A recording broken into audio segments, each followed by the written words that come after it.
Mm, Ay, un momento. Y ahora sí. Hola chiquillas, buenas tardes. Comenzamos una nueva semana de autoformación feminista con nuestra profesora Estefanía Álvarez. La clase de hoy lleva por nombre Reconocimiento de la participación femenina en los movimientos sociales liderados por hombres y es la clase número 3. La semana pasada tuvimos un percance, pero el curso va a seguir desarrollándose con normalidad, a menos que le avisemos lo contrario por correo. Hola Steffi, gracias por estar y compartir con nosotras nuevamente. Te dejo la palabra. Hola a todas. Sí, disculpad, la semana pasada me pasó un percance de cosas que pasan, pero ya estamos aquí. Y bien, como decía la Dani, voy a hablar hoy día sobre la historia de los feminismos, que en parte intenta recoger cómo ha sido la participación femenina en cosas que hemos estado un tanto invisibilizadas. Entonces, para poder ir entendiendo cómo va a ser abordada esta charla, que me voy a poner el tiempo, primero, yo no voy a hablar necesariamente de olas, pero sí las voy a abordar porque ahí todavía hay una discusión que yo no tengo todavía resuelta. Entonces, más que olas, les voy a hablar sobre tendencias. La primera va a ser el sufragio feminista, o femenino, la participación política, luego sobre la sexualidad y el hogar y los nuevos feminismos, o la relevancia de esta visibilización de tendencias feministas, no necesariamente de los sitios donde tradicionalmente se ha promulgado este quehacer o pensar. El sufragio y la participación política se van a abordar 4 ítems: las acciones y estrategias que se fueron llevando a cabo, la territorialidad del sufragio femenino, la influencia en Chile y la interpretación territorial de derechos femeninos. Esto fue abordado así y un poco centrado en este ámbito porque cuando hablamos de algunas olas o algunas tendencias, eh, por lo menos yo me pongo a ver qué pasó en Chile, porque esa realidad o esa historia no necesariamente responde a los fenómenos que ocurrieron en nuestro país. Entonces, para generar un diálogo en estas tendencias históricas. Luego se va a hablar sobre la sexualidad y el hogar en este periodo histórico que corresponde entre los años 60, 80, eh, pero por eso es importante hablar sobre lo histórico en que estaba inmerso toda esta nueva tendencia, y ahí se van a hacer 2 especificidades: el feminismo liberal y el feminismo radical, como una continuidad de lo que hablábamos en la última sesión, que era sobre la teoría feminista. Y finalmente se va a conversar sobre el ritmo de la diferencia, el ecofeminismo que surgió en una sesión anterior, y las narrativas geográficas. Entonces, cómo toda esta tendencia nos hace reflexionar en la condición que estamos ahora y hacia dónde vamos a querer direccionarnos. Bueno, ¿qué se entiende por ola feminista o tendencia? Encontré un texto que cuando le enviemos la presentación yo creo que va a estar adjunto, y este hace 4 salvedades. Primero dice de que un movimiento social de acción colectiva. También habla de que es una forma de cuestionar la realidad y producir nuevas normas de la sociedad. Habla también de una presentación de aspectos de la vida social que ahora está sometido a la discusión pública, aunque antes hubiese sido aceptado como norma. Y finalmente habla de la posibilitar una nueva visión, una nueva interpretación de la realidad y su resignificación. Entonces tenemos que desde lo individual pasa a lo colectivo y se convierte dentro de la discusión social para poder modificar alguna situación que teníamos contemplado como algo normal. Y por eso es importante comenzar con el sufragismo y la participación política.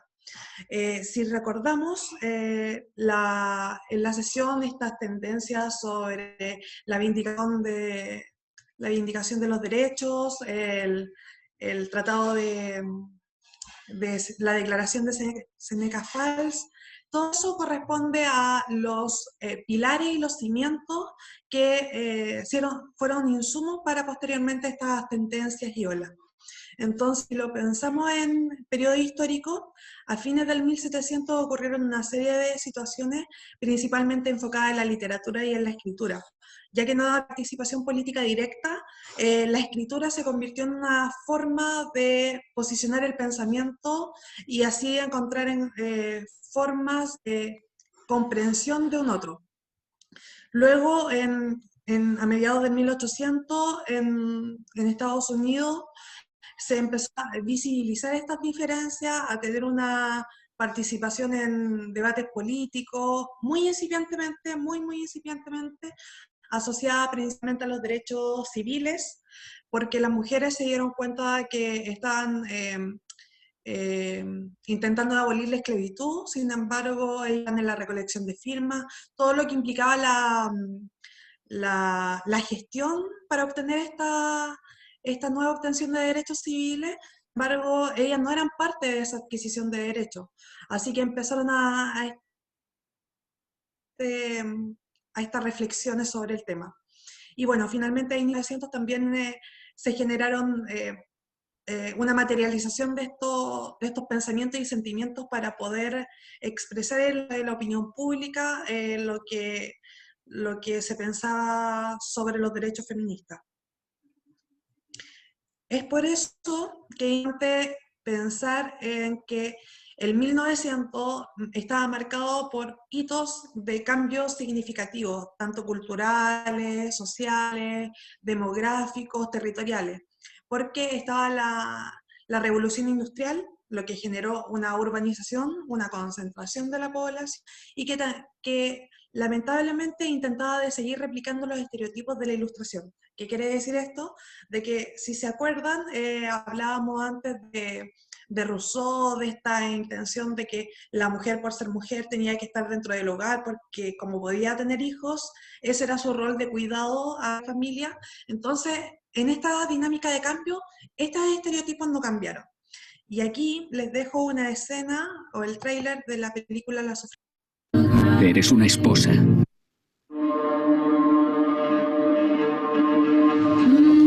¿Trabaja usted en la lavandería de la fábrica? Nací en la lavandería.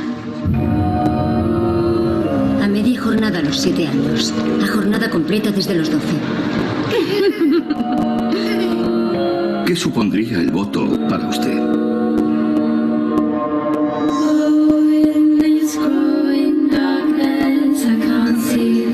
El voto femenino, el poder está en vuestras manos. A nadie le importa eso. A algunas sí, así que no seas bocazas.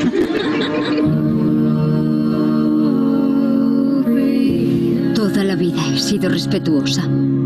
He obedecido a los hombres. Eres una esposa, mi esposa. Y ese es tu papel. Ya no puedo seguir así.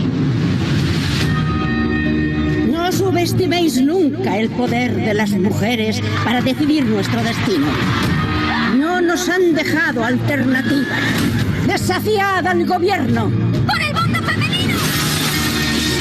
Tenemos que cortar el centro de comunicaciones. Mi trabajo es aplicar la ley. No puedo cumplir una ley que yo no he redactado. Se ha llegado a un estado de anarquía que debemos atajar. Castigue a los responsables de la forma que sea. ¡No! ¡No! ¡Mamá! Les impediremos que sigan. ¿Qué van a hacer? Encerrarnos a todas. Somos la mitad de la humanidad. No pueden detenernos a todas.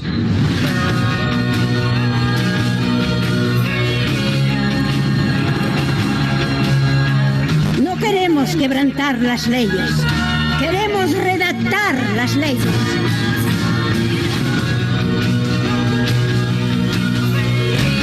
El único camino es avanzar. Yo no soy ni más ni menos que usted. Venceremos. No te rindas nunca. No abandones la lucha.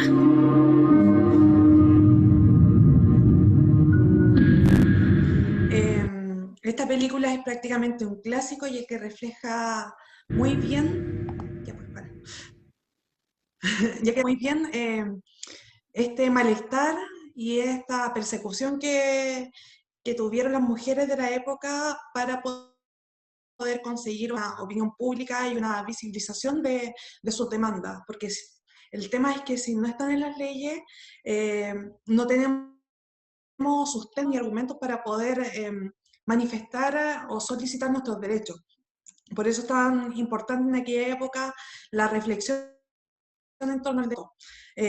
Entonces eso hacía pensar de que cuánto se obtiene el derecho a voto en Chile, o después de cuántos años hay movimiento. Porque si bien comienza a principios del 1900, esto se fue extendiendo de forma desigual dependiendo de los territorios, dependiendo de los países.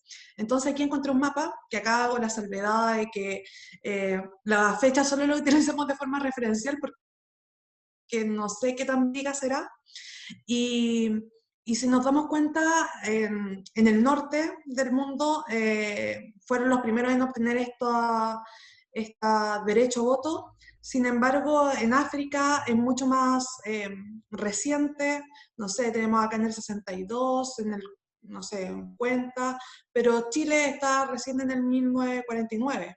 Y las votaciones las votaciones presidenciales fueron hasta el 50, si no me equivoco.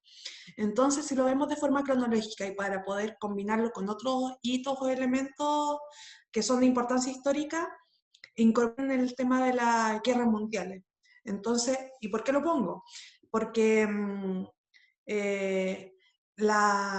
como los hombres estaban en frente, habían labores que eran vinculadas al hombre, pero que no estaban disponibles para tanta capacidad de personas.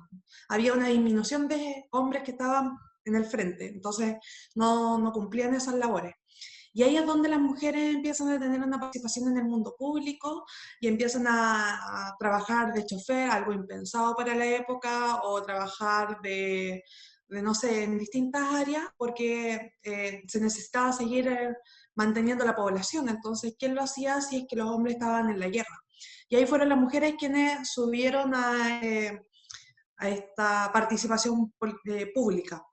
Y ya recién cuando inicia la Segunda Guerra Mundial, se hace un cambio de forma organizacional a nivel global, y es donde las Naciones Unidas tienen una participación mucho más activa y hacen una serie de declaraciones buscando la paz para poder contemplar esta situación geopolítica que está a causa de la guerra, y así poder evitar una nueva tensión bélica. A pesar de algunas proclamaciones de las Naciones Unidas o de otros organismos internacionales, la CEDAW es la conferencia contra la discriminación de todas las mujeres.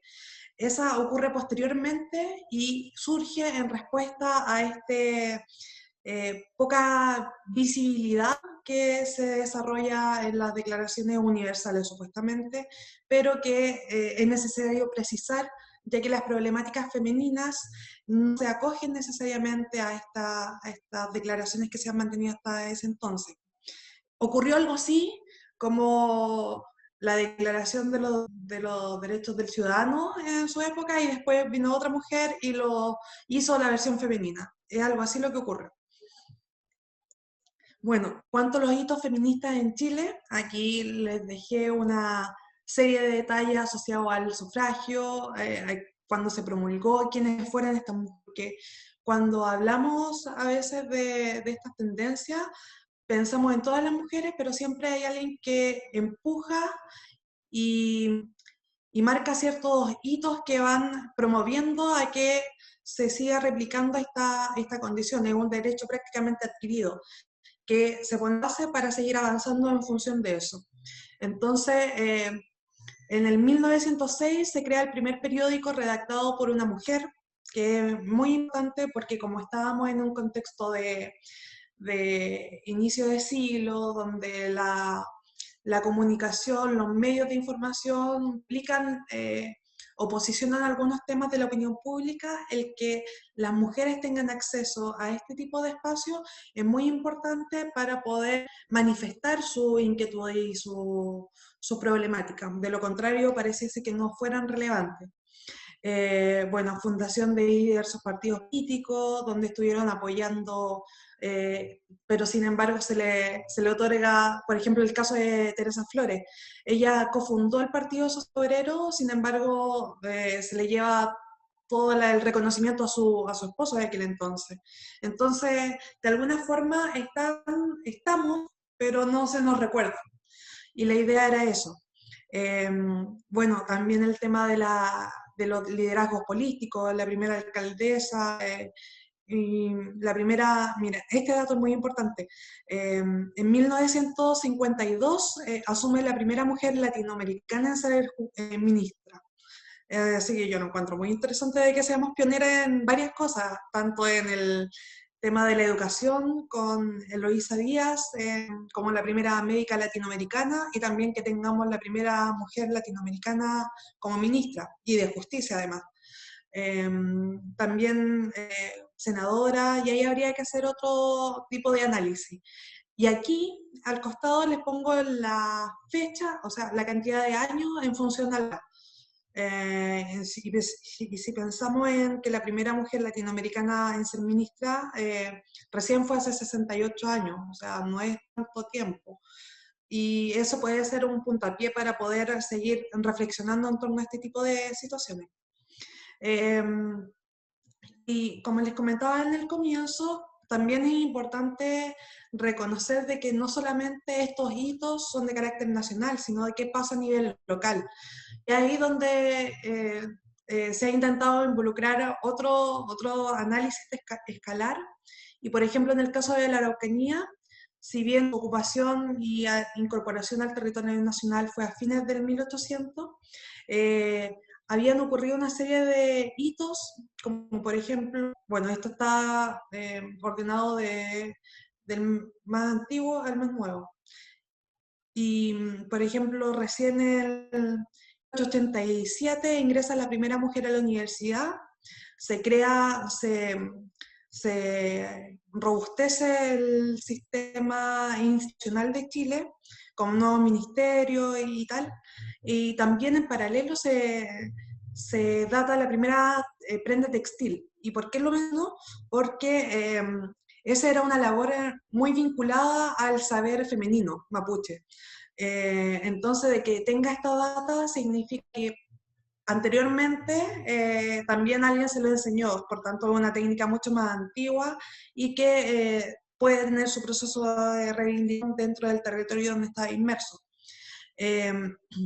Bueno, después ocurrieron otros eventos en cuanto a la adquisición de derechos más bien obreros. Por ejemplo, en 1906, posterior al terremoto de Valparaíso, esto impulsa la ley de habitaciones para obreros. Sin embargo, quienes estaban haciendo esa exigencia eran principalmente mujeres que requerían un espacio adecuado para habitar junto a las vías. Y aquí en 1906 también se crea, a partir de este mismo evento, el Consejo de Habitaciones para Obreros, que es casi el inicio de la ley urbana. Y bueno, para 1910 y 1920, por lo menos esta relación multiescalar Araucanía-Chile, que después se podría hilar más fino, pero ya ese es otro tema, se finalizó el mate de tierras que inició en 1884. Entonces ya el territorio está siendo adquirido, se está imponiendo un tipo de cultura que no necesariamente responde a las lógicas que estaban en este territorio. También se promueven leyes asociadas al descanso de los empleados, bueno, lo que les comentaba de la Primera Guerra Mundial, y también en 1917 esa ley de hacer las cunas en fábrica. No sabía que era tan antigua, entonces es interesante saber este dato, porque la profesora que teníamos nos comentaba de que era muy interesante de que de forma tan antigua se pudiera tener acceso o está la posibilidad de que dentro de las fábricas hubiese un espacio para dar pecho o dar un poco de cuidado a los niños a pesar de estar siendo trabajadoras. Bueno, y así una serie de eventos más.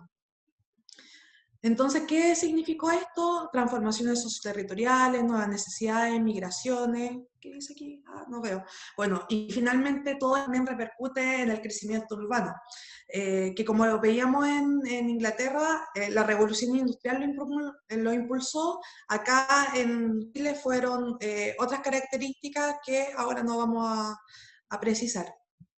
Entonces, finaliza esa tendencia, estos cambios, sin embargo, después de adquirirlos, viene una especie de estado de tranquilidad, por decirlo de alguna forma, donde las mujeres tienen el acceso al voto, pero tienen el acceso a la educación, y después empiezan a reflexionar nuevamente, y estas tendencias, que son después de un vaivén de acceso a los derechos, se empieza a poner la discusión sobre la sexualidad y el hogar. Pero para esto es importante decir de que ya nos cambiamos de periodo histórico, entonces ya estamos llegando entre el 60 y los 80 más o menos. Entonces el contexto histórico era, por lo menos a nivel hegemónico, estaba la tensión por la Guerra Fría, la carrera espacial, el conflicto del petróleo, que lo vimos en la primera clase, que hizo una redirección sobre la vinculación o participación geográfica en las desigualdades territoriales. También generaba una rebeldía social, protesta, el arte se conceptualiza y existe una contracultura.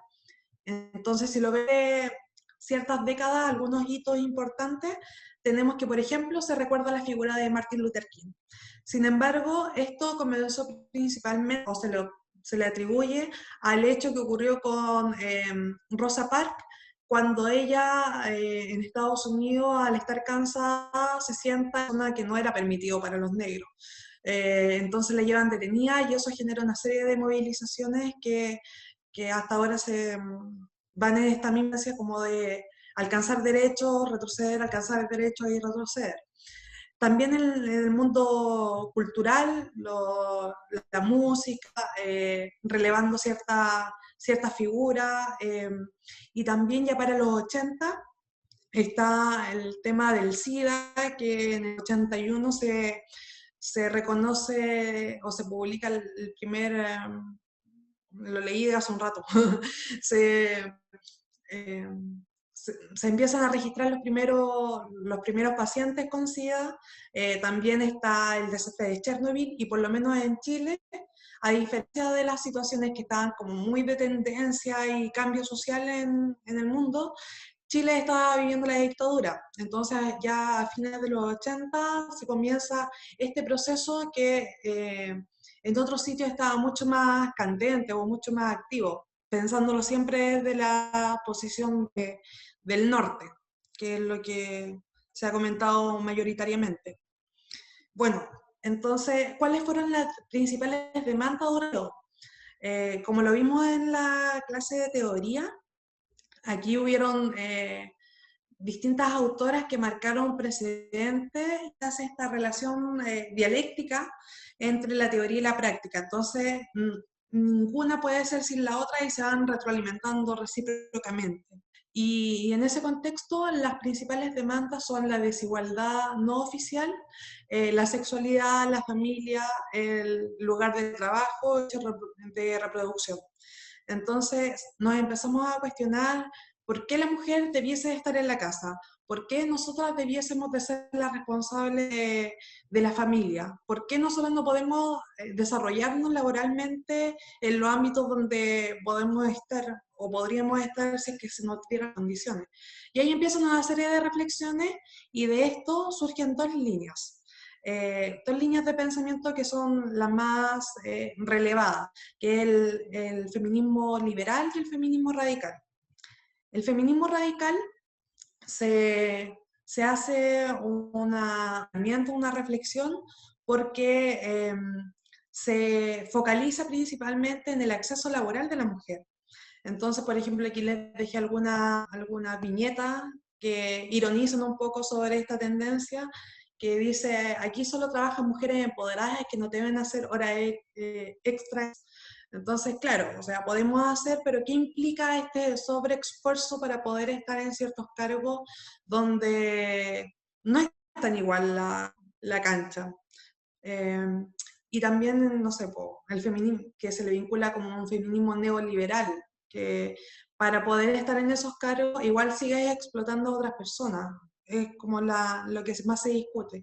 Sin embargo, dentro de los conceptos que surgen en desde el feminismo liberal está el techo de cristal, que es hasta dónde tú puedes llegar a pesar de que tener las mismas formaciones o incluso más, solamente por el hecho de ser mujer, y que te hacen pensar de que por la responsabilidad familiar tú vas a descuidar el trabajo.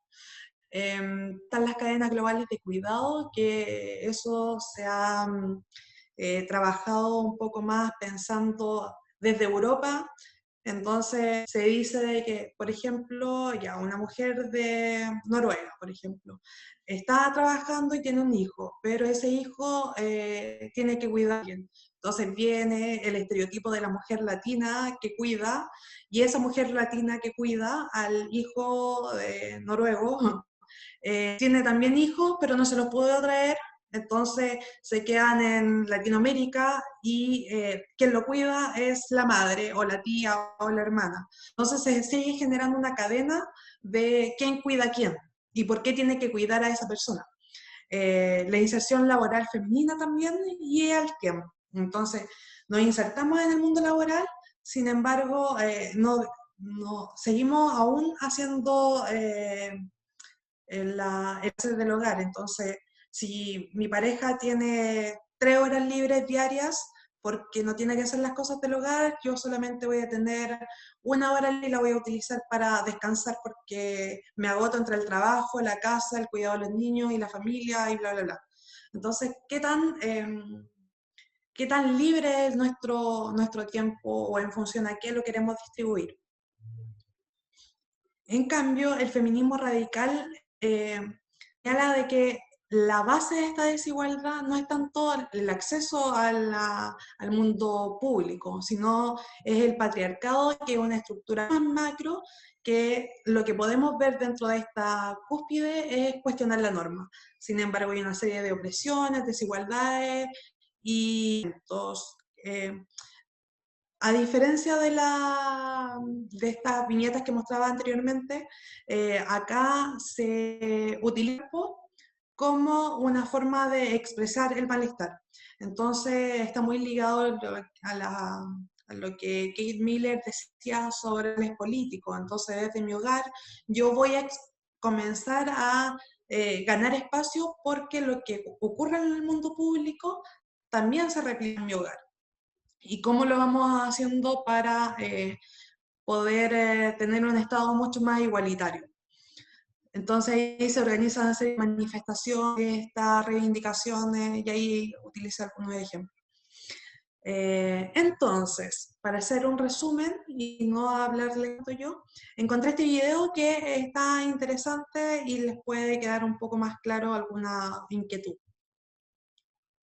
Construida considerando al hombre el sexo fuerte y a la mujer el sexo... A ver, ahí sí. menos inteligente. Y además, esa diferencia...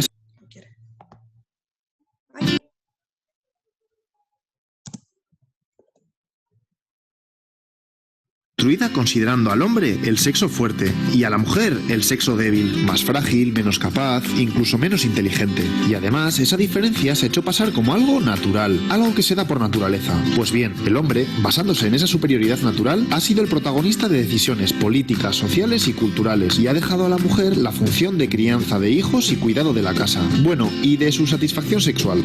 Y eso durante siglos y siglos y siglos. A lo largo de la historia, muchas mujeres se han sentido molestas con esta desigualdad, llevando a cabo quejas y protestas. Pero no es hasta el siglo XVIII cuando hay una toma de conciencia colectiva de esta situación, y se desarrolla un movimiento ideológico y social que luchará por romperla. El movimiento feminista. Empezamos. Estamos en el siglo XVIII, en el Renacimiento. Te sitúo. Si eres mujer, tu labor natural es cuidar de la casa, criar a los hijos y practicar sexo con tu marido. Eso sí, no puedes estudiar, votar ni tomar decisiones familiares, ni siquiera con quién te casas. Si trabajas, el dinero es para tu marido. Flipante, ¿no? Bueno, entonces surge la Ilustración, principalmente en Francia, un movimiento intelectual que defiende la igualdad social de las personas. Todos somos iguales independientemente de la clase social. Como recordarás, esto lleva a la Revolución Francesa, que trae consigo la Declaración de los Derechos del Hombre y del Ciudadano. Pero, ¡tachán!, en esa declaración hablan exclusivamente de los derechos del hombre sin incluir a la mujer. Las mujeres no entienden cómo, habiendo un cambio político hacia la igualdad universal, ellas, la mitad de la población, son excluidas. Y entonces aparecen dos mujeres fundamentales dando lugar a la llamada primera ola del feminismo. Ya verás. Por un lado, Olympe de Gouges. Ella coge el texto y lo replica. Escribe la Declaración de los Derechos de la Mujer y de la Ciudadana y reivindica todos los derechos civiles para la mujer. Es uno de los primeros documentos que propugna la igualdad jurídica y legal de las mujeres. Por otro lado, Mary Wollstonecraft y su Vindicación de los Derechos de la Mujer. Considerado el texto que funda el feminismo. Fíjate lo que dice. La diferencia entre los géneros, hombre y mujer, no es algo natural, como se venía pensando, sino algo cultural, algo que se produce a través de la educación. Por tanto, aboga por una educación igualitaria. Muchas mujeres comienzan a cuestionar la necesidad de quedarse en casa por obligación. Por cierto, la hija de Wollstonecraft fue Mary Shelley, autora de Frankenstein. Curioso, ¿eh? Ante estas primeras reivindicaciones feministas que suponen todo un avance, se responde con una dura represión. Olympe de Gouges, por ejemplo, es guillotinada, muchas mujeres encarceladas, no se permite que se reúnan más de 5 mujeres en la calle. Y espera, que esto sigue. A principios de 1800, el Código francés o Código Napoleón, que se extiende por toda Europa, exige a las mujeres actuar con obediencia a sus maridos y les deja sin derechos civiles ni políticos. Increíble, ¿eh? Ya ves, las cosas, en lugar de mejorar, se ponen peor para la mujer. Eso sí, a pesar de esta derrota, las cosas nunca volverán a ser lo mismo. Espera que te sigo contando porque llega la segunda ola del feminismo, el sufragismo. Y esta ola ya no es un movimiento solo intelectual, pasa a ser un movimiento de acción social. Ya verás. El movimiento sufragista surge en los dos países anglosajones y luego estos van influyendo en el resto de países. Vamos por partes. En Estados Unidos, las mujeres han luchado por la independencia de su país. Ahora se agrupan por la defensa de los derechos de los esclavos. Bueno, pues 4 mujeres viajan a Londres, al Congreso Antiesclavista. Pero no te lo pierdas, no les dejan participar por el hecho de ser mujeres. Al final, les dejan hacerlo tras una cortina. Indignadas, toman conciencia de su desigualdad como mujeres y, de vuelta al país, 2 de ellas, Lucrecia Mott y Elizabeth Cady Stanton, comienzan su lucha, ahora ya, a favor de los derechos de las mujeres. En 1848, en Seneca Falls, frente a unas 300 personas, exponen la Declaración de Sentimientos. Reivindican recuperar todos los derechos civiles, como la igualdad de educación. Y, como sabes, el voto. Hacen especial hincapié en esto último porque piensan que una vez pudiendo votar, los demás derechos vendrán solos. Es el inicio del sufragismo norteamericano. Las mujeres comienzan a defender sus derechos en masa, con manifestaciones, panfletos, pero no te creas que fue algo sencillo, porque durante años y años son humilladas y pisoteadas. En Inglaterra lo mismo, pero aquí se cansan antes, y tras casi medio siglo de lucha moderada, pasan a la acción, y encima lo hacen fuertemente, a través de huelgas de hambre, cadenamientos, sabotajes a líderes políticos, incluso bombas e incendios. ¿Sabías que se les debe a ellas la invención de estos métodos de lucha? Vaya. Y primera victoria. Poco a poco, a partir del final de la Primera Guerra Mundial, las mujeres empiezan a obtener el voto por diferentes países del mundo. En Inglaterra lo consiguen en 1918, eso sí, solo para mayores de 30. En Estados Unidos, en 1920, aunque solo para las mujeres blancas, y 80 años después de Seneca Falls. Y así le seguirán otros países. Pero espera un momento, el movimiento sufragista es principalmente un movimiento de burguesas blancas. ¿Y el resto de mujeres? Bueno, pues empiezan a aparecer mujeres feministas con otras realidades, como Sojourner Truth, una esclava negra que habla por primera vez de la doble exclusión, por negra y por mujer. O Flora Tristan, mujer socialista que habla de las mujeres obreras y explica también la doble represión que sufren, de clase y de género. Explica que la mujer es la proletaria del proletariado. Y es que precisamente ella puede considerarse la precursora del llamado feminismo socialista. Te cuento, el feminismo socialista cree que para que la mujer se libere debe cambiar el sistema capitalista establecido. Esto es complejo, pero me interesa que sepas que empiezan a distinguirse 2 ramas dentro del feminismo, una que busca la igualdad de derechos y otra que pretende cambiar todo el sistema establecido. Luego lo verás más claro. Bueno, pues ahora llega un periodo donde el movimiento feminista se paraliza. Estamos en el periodo entre las dos guerras mundiales. Las mujeres han logrado el voto en varios países, han comenzado a entrar en la universidad y muchas se desmovilizan. Justo entonces aparece alguien clave en el feminismo, Simone de Beauvoir, en Francia. En 1949 escribe El segundo sexo y vuelve a remover conciencias. Este es una pasada de libro, ya que es el estudio más completo sobre la condición de la mujer. Con su famosa frase, no se nace mujer, se llega a serlo, nos dice que no es cierto que a las mujeres se las defina por su sexo biológico, sino por una serie de roles asociados al mismo que tendrán que cumplir para ser consideradas precisamente mujeres. Y más cosas.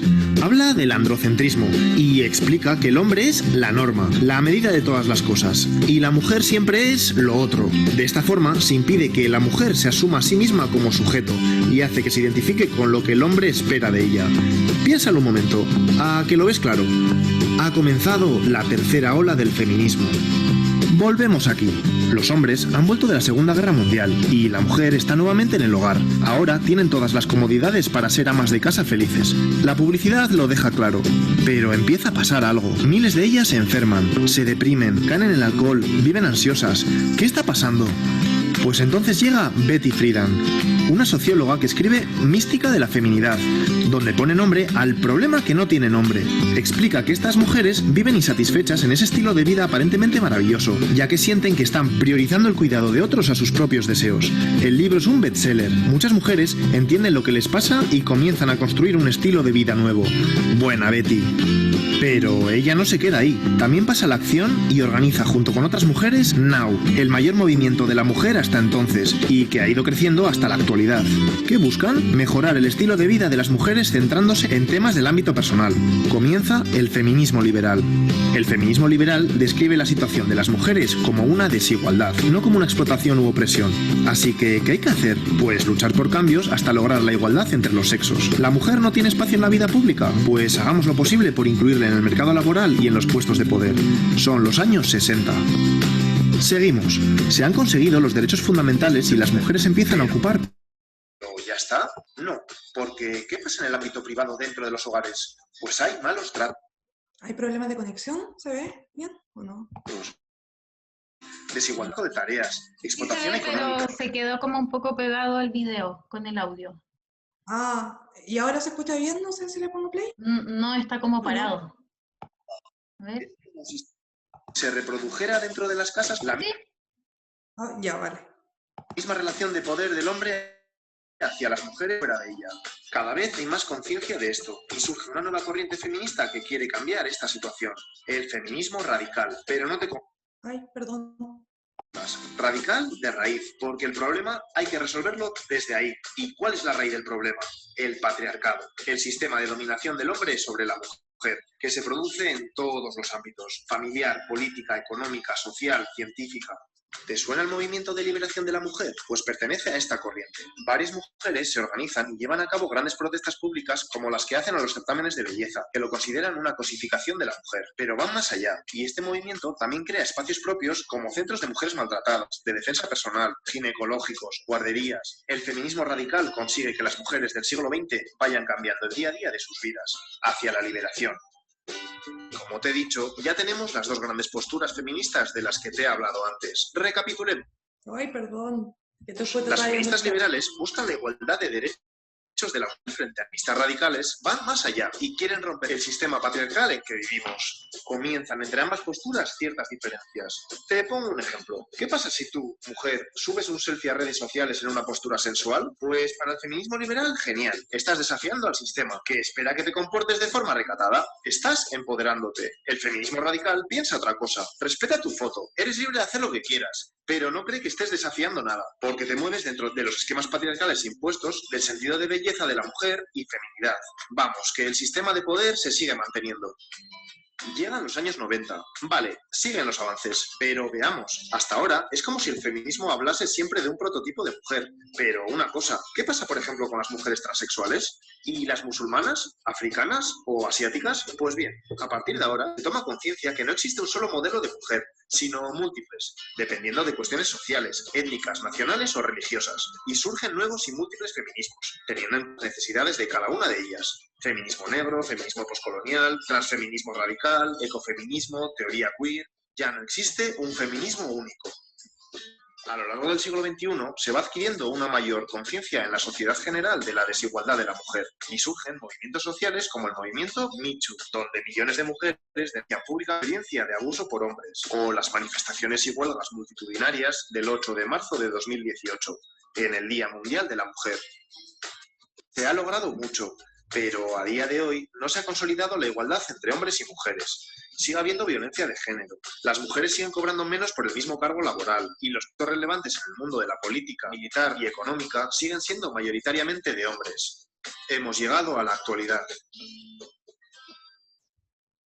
Y ahí dentro de los últimos movimientos globales, igual destacar la creación de las tesis que nació en Chile y se extendió por el mundo. Voy a ver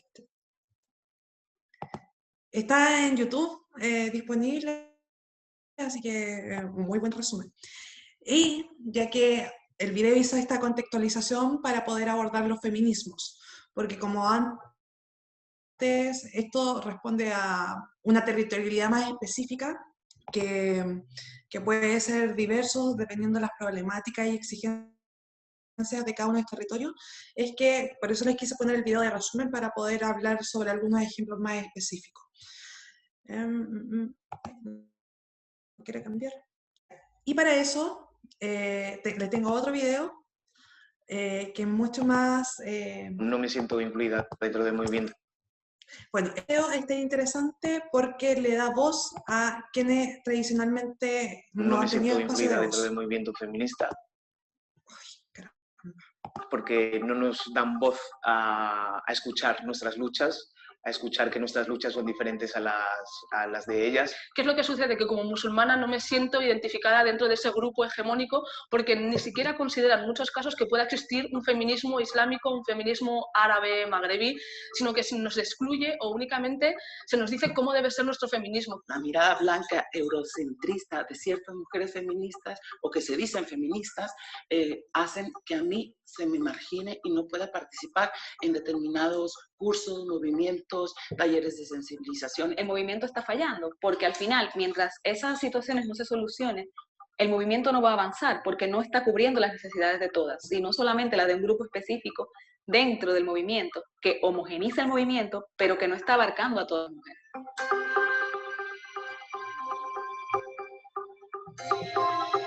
When I say intersectionality, I'm being quite literal. I'm referring to the idea that racism, sexism, classism, homophobia, they're like deep grooves in society. They're like the axes that crisscross our culture.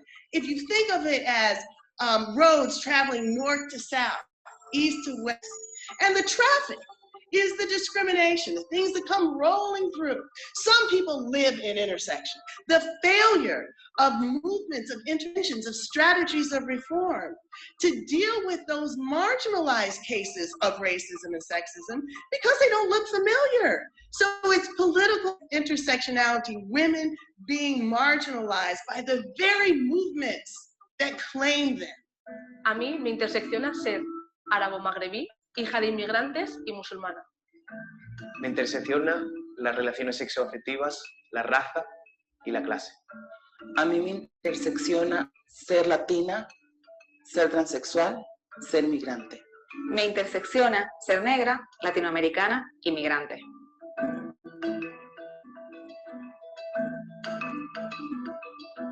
Hay luchas diferentes dentro del feminismo y es que además tiene que haberlas, porque cuando el feminismo plantea a todas las mujeres como una masa homogénea que tiene las mismas problemáticas, se olvida muchas veces de cuestiones como las razas que nos afectan a todas. Cada vez que el feminismo consigue logros muy concretos que solamente están afectando o están beneficiando a las mujeres blancas, se exponen como logros que se han conseguido para las mujeres.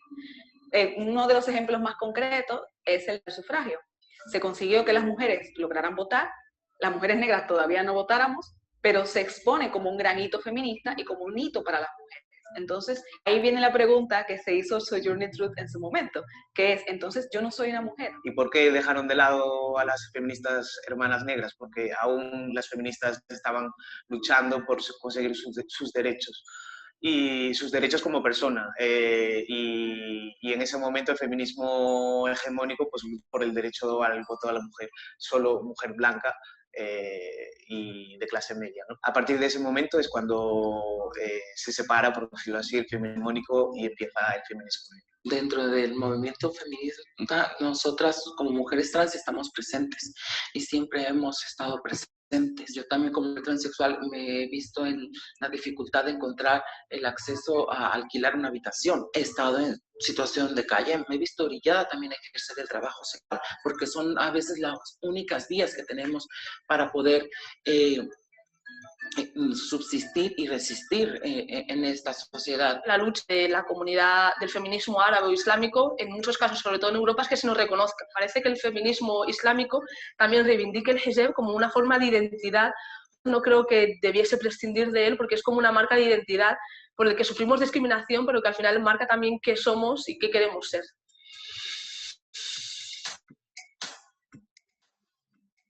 Durante la manifestación del 8M, durante la huelga, muchas mujeres hacen huelga, pero de repente mujeres racializadas que trabajan para ellos, que cuidan sus niños, que limpian sus casas, no hacen huelga.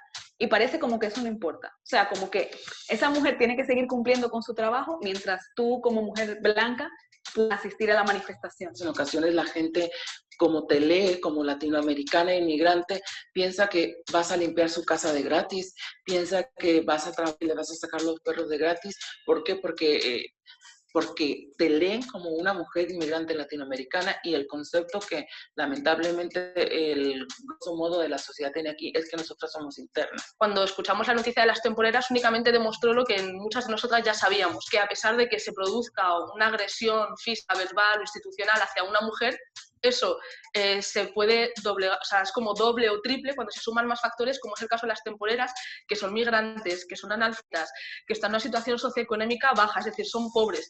Y el que no se le diese tanta importancia a este caso como si se le ha dado a otros casos de agresiones machistas o agresiones violentas hacia la mujer, demostraba que vivimos en una institución que no solamente es machista, sino que además es racista. Mientras algunas ansían romper ese techo de cristal, otras mujeres están en el lodo de la sociedad, están en el estrato más bajo. El techo de cristal incluso no puede existir porque el 85% de las mujeres transexuales, incluyendo las españolas, están en paro. Entonces, ¿cómo vamos a hablar de ello cuando ni siquiera tenemos la primer base que es la necesaria para nuestro sustento y para nuestra visibilización y permanencia en esta sociedad? Si la mujer racializada, migrantes o no, tenemos una lista de 15, 20 prioridades, el techo de cristal no está incluido, por la sencilla razón de que las mujeres blancas, no racializadas, europeas, de frente al techo de cristal se ubican en una posición, digamos que están en el suelo. Nosotras no estamos ni siquiera en el suelo, estamos como en una serie de sótanos por debajo del suelo. A partir de la sororidad, de la hermandad entre nosotras, o sea, da igual las interseccionalidades, pero cuando tú como mujer feminista estás abierta a la sororidad, puedes lograr muchas cosas y puedes sensibilizar a muchas personas. Pero si lejos de ello vas a utilizar todas estas interseccionalidades para irte apartando, muy difícil vamos a cambiar el mundo. A veces es como que solo podemos tener una identidad o esta otra. Y tener varias no cabe en lo normativo, por decirlo así. Y eso es un error, evidente. Y el momento de que cuando alguien está ejerciendo un poder sobre otra persona, soltar es muy duro y no van a querer hacerlo, ¿no? Entonces, la lucha continúa.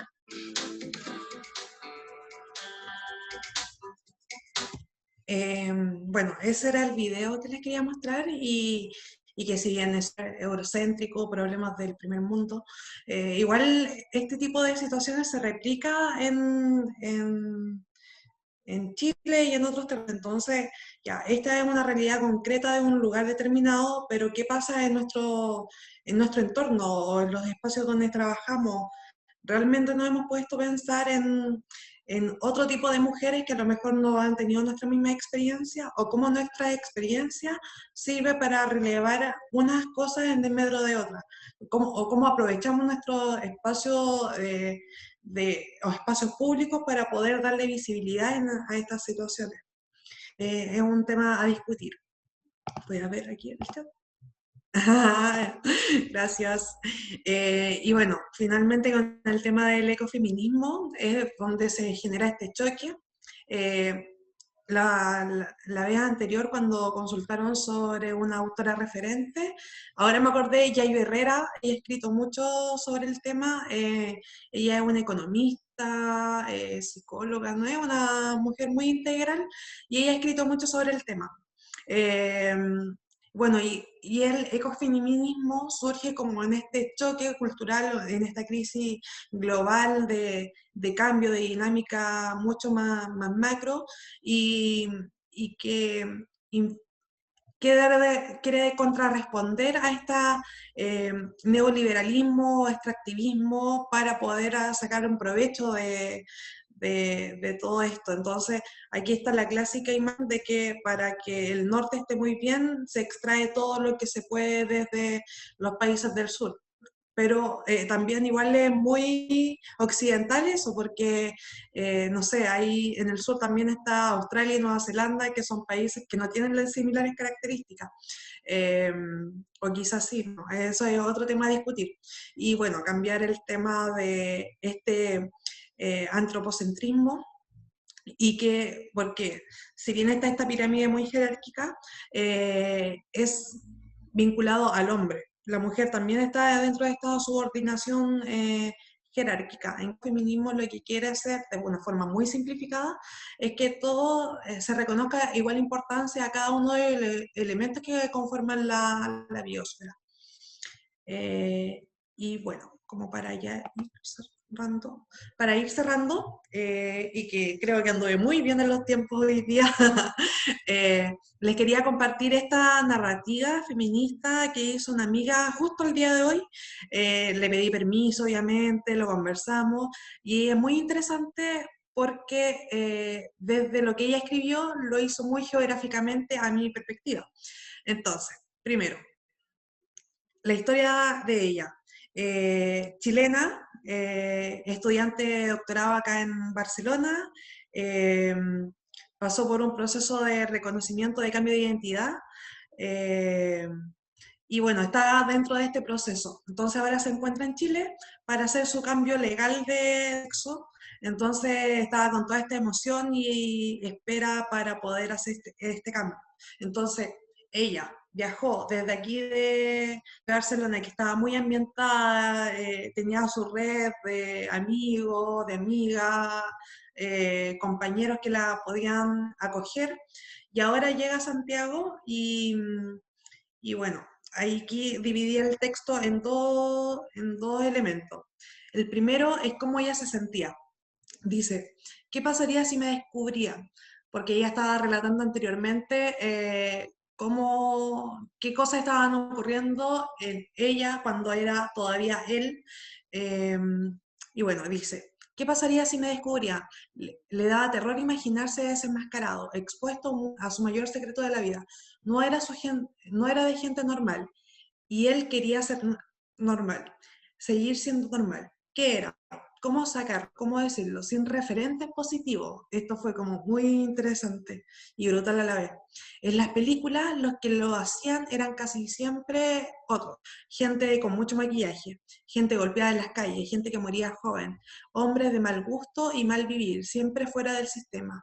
Y él estaba adentro, y iba a seguir dentro, ¿a quién contarlo? Entonces, de alguna forma, expresa toda esta vivencia de desconocimiento, de a quién te puede entender cuando estás en un proceso de alto cambio. Ella tiene ahora 30 y tantos años, 34 creo, y recién ahora está en este proceso. Entonces, ahora que ya vivió todo este proceso de aceptarse tal cual es, vuelve a Chile para hacer sus trámites legales y por otros asuntos personales, y escribe: estoy en Santiago de Chile, en estos días me parece un lugar triste, sentimiento hacia el lugar. con milicos por la noche y mucho silencio. No hay vida social, o al menos en el público, ni risa. Hay negocios quebrados, hay miedo, y un miedo que se lee en todas partes. También hay una ciudad que me trata como hombre y una familia que no me reconoce lo que soy. Este no es mi lugar, aunque a decir verdad no parece el lugar de nadie. Extraño Barcelona, con amigos, con gente que ríe en las terrazas y unos labios hermosos. Como sea, no debería quejarme. Las cosas avanzan y en 6 días, solo 6 días, seré María Elena, de manera oficial, en el carnet con una F en el apartado de género, y una foto en la que saldrá una mujer alegre mirando el futuro. Así que con esta emotiva y sensible expresión de una querida amiga, quería finalizar esta charla para poder reflexionar sobre qué tipo de feminismo debería adoptar la geografía. O la geografía podría unificar feminismos de este sentido más holístico que nos han interiorizado desde temprana carrera, o cuál será el rol de la geografía feminista. ¿Existe acaso? ¿Y en Chile qué pasa con esta geografía feminista, si es que existe como tal? Así que eso les quería comentar hoy y espero que les haya interesado.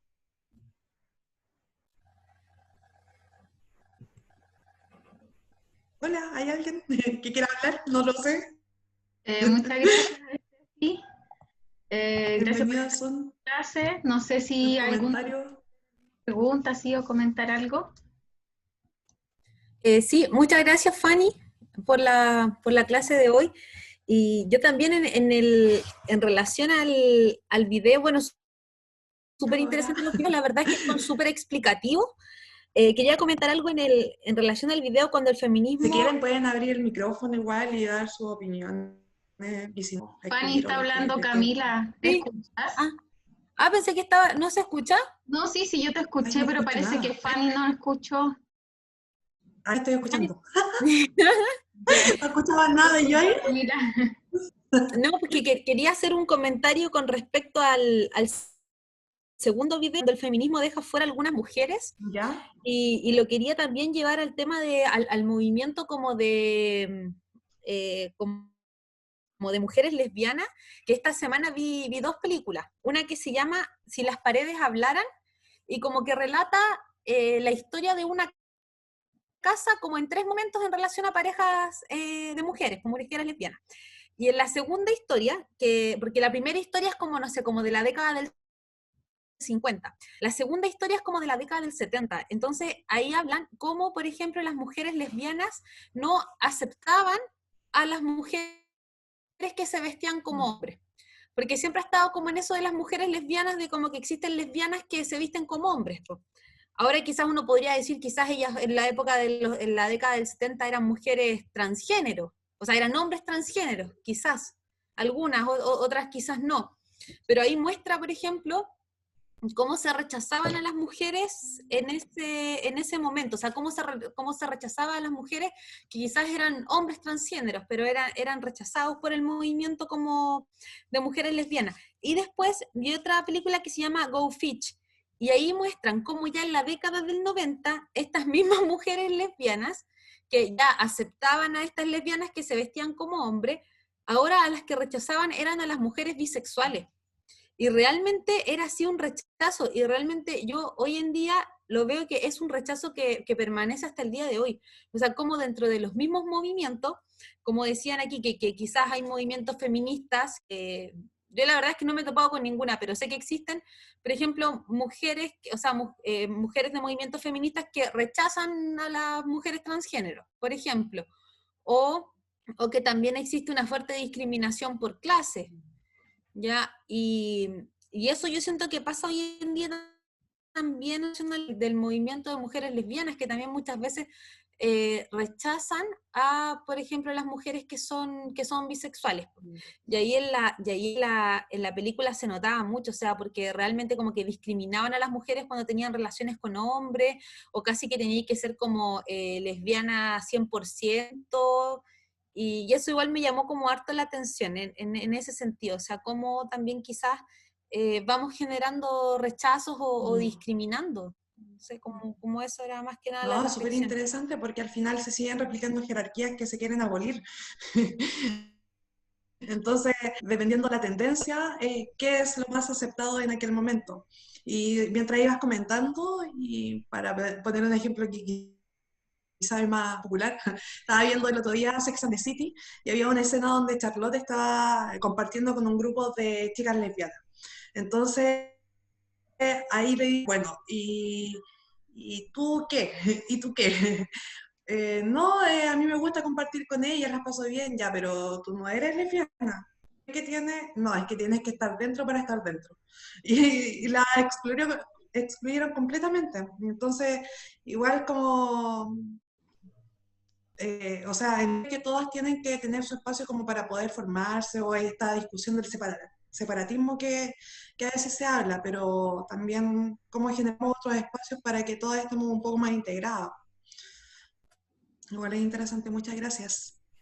Yo quisiera decir algo con respecto a eso, que es como también lo comentábamos hace unas clases atrás, que es como quizás es algo definitorio como de nuestra generación, que es como debes estar encasillada, debes pertenecer como de principio a fin a un grupo para poder decir yo soy o yo creo en esto. Yo creo que en ese sentido como las nuevas generaciones como que son más inteligentes en ese sentido o lo sienten como más fluido, que no sé, los niños no se cuestionan ese tipo de cosas como te gusta el hombre o te gustan las mujeres, ¿no? Como que te puede gustar cualquiera y está bien, como que ese cuestionamiento que tiene que ver con un prejuicio está mucho más diluido y es mucho más libre de alguna forma. Entonces yo creo que eso igual, así como nosotras estamos rompiendo los esquemas quizás de las generaciones como nuestros padres, nuestros abuelos, con una diferencia no tan grande en términos temporales, las nuevas generaciones también lo van a hacer y quizás después esto ya no va a ser como un tema tan terrible. O sea, yo creo, personalmente siento que uno no puede decir como, ay, a esta mujer no la incluyo porque, no sé cómo vive o no me parece. Es como, siento que uno a través de la experiencia puede aprender y entender también el mundo de una forma que no se hace, no sé, que no puede ser leída quizás en un libro. Entonces, al tener algunas mujeres, como decía Camila, como esta postura tan radical de decir como ustedes quedan fuera, yo tengo esperanza de que pueda ir cambiando esa situación. Y por otro lado, quería también dar como un dato de una película que a raíz de me acordé de cuando presentaste el tema de la sufragista, que en inglés se llama A League of Their Own, que es una película sobre un equipo de béisbol que habla justamente sobre el momento en que los hombres tienen que irse a la guerra y como todos los hombres, incluso los deportistas de la Liga Profesional de Béisbol, también tienen que irse a la guerra. Entonces, para que no desaparezca la Liga de Béisbol, que es un deporte muy importante en ese tiempo, empiezan a hacer las mujeres parte de esta liga, algo que jamás se había pensado y es súper bonita. Qué bueno, gracias. No, las películas siempre son muy buenos referentes para poder reflexionar sobre algún tipo de problemática. Así que genial, genial. ¿Hay alguna otra persona que quiera decir algún comentario? Igual todas están escribiendo muchas gracias, muy bacán la clase, como siempre. Creo que al menos para mí ya es un bonito hábito esto de poder estar escuchando, compartir. Sí. A mí en lo personal todavía me genera, no sé, conflicto porque repensarte a ti misma. Es como qué tan libre o determinadamente haces tus elecciones, si lo haces porque te han enseñado de esa forma o es porque realmente lo quieres así. Entonces, Pero por en eso esa inquieta. Sí, por eso inquieta tantas veces y genera conflictos.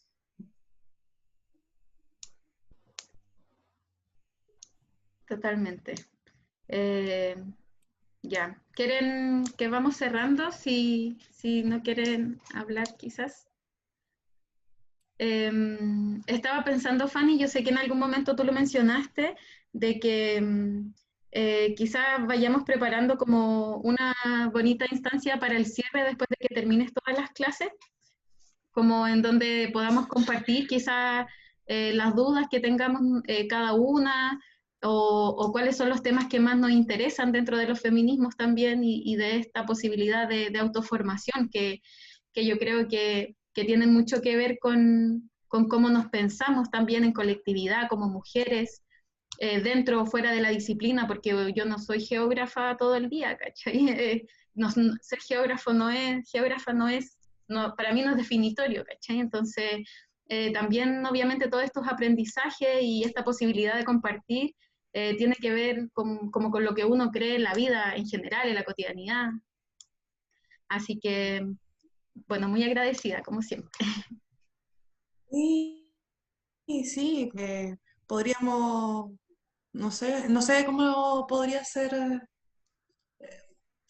podría ser después de la última sesión, y ahí quizás mandar las dudas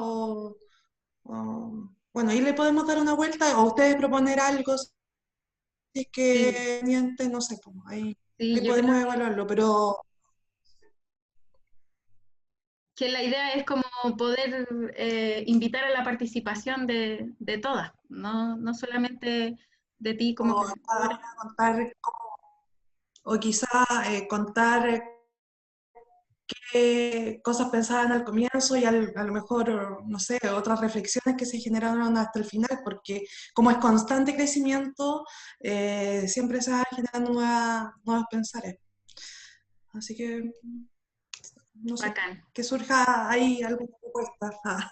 Ya, bacán. Ahí vamos a estar hablando. Bueno, muchas gracias a todas las que se conectaron por participar, por sus comentarios, y nos estaremos viendo la próxima semana. Que estén muy bien, y que estén muy bien, Fanny. Un abrazo. Abrazo a todas. Un abrazo. Que les vaya muy bien durante Muchas la semana. gracias. Chao, chao. Chao.